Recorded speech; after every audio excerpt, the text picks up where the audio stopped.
You're right here. Jared here and Coach Love, you're right there. Ladies and gentlemen, this is Paul Bryant High School, the Class 6A boys state champions for 2017. Coach, anything you want to tell us, and then we're going to open up for questions.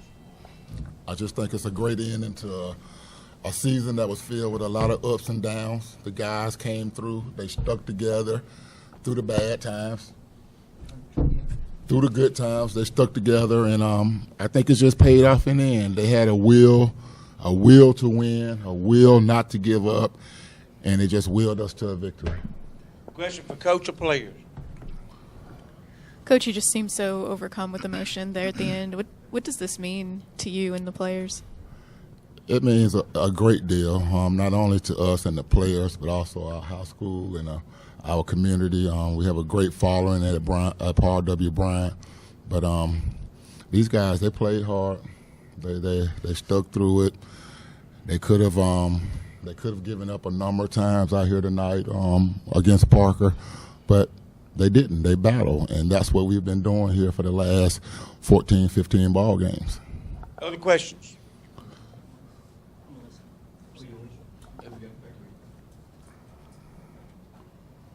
Coach Love, Sheffield hit a three-pointer right before the half that gave you a little momentum. What type of adjustment did you make at the halftime? Well, the first half, we gave up a lot of easy shots in the paint, a lot of second chance points. Our 2-3 zone is usually a wide zone. We usually have our wings out. The adjustment we made at halftime where we were going to put them in, we were going to play a tight 2-3 zone and make them beat us from the outside. Most of the shots were coming in the paint off second half, second chance points. We just made the adjustments to play a tight 2-3 zone, keep them out the paint as much as possible, and limit them in one shot. I apologize, Coach. I walked in late, so I don't know if I'm asking something. So it's already been discussed. Okay. Especially in the first half, you guys were, if you correct me if I'm wrong, more live by the three, die by the three. But it was Seth that was throughout the game was the one that was being super aggressive with getting to the rim. If you could talk about the impact it had, and then in the second half, some of his teammates started to follow him a little bit more and not settle for that three. Seth has done that all year. He's our energizer. First part of the season, we started him coming off the bench. We felt like he gave us more energy coming off the bench, but it was hard to keep him out of the starting lineup because he does so much for us when he's in there.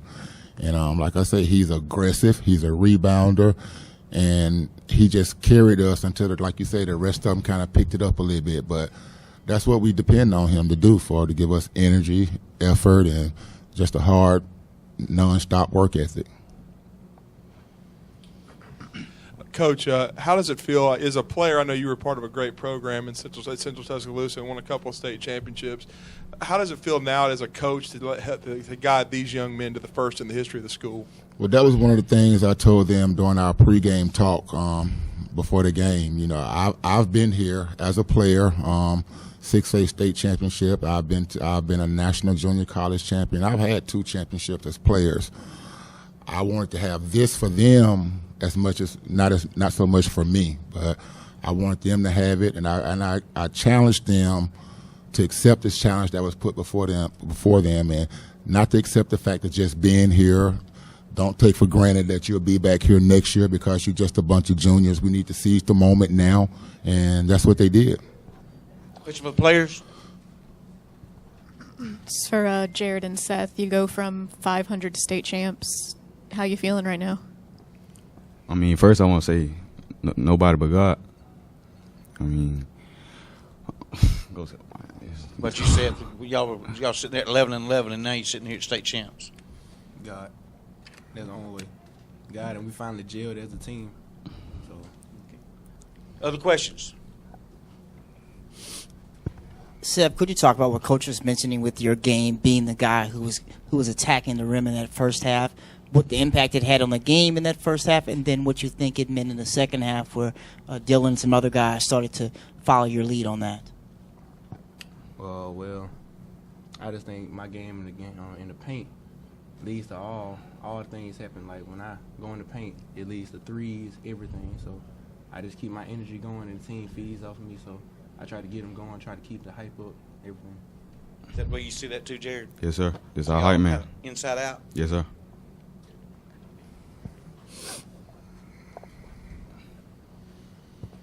For the players, how do you imagine it'll be Monday when you walk into school? School finna go crazy. First in history. Oh my goodness. It'll be wild. It's big. It's big. It's big for our schools, big for our community. We had a lot of people that doubted us, didn't think that we could get this goal accomplished when we were halfway through the season, but we stuck together. I had been telling these guys since the summer, even when we were up and down, that you guys are the best team in the state, but we will never know that until you play as a team. Until you play as a team, learn how to feed off each other, use each other, and that's what happened. You just mentioned this, that you felt confident in this team, but at what point did you think they had a legitimate chance to get here and win it?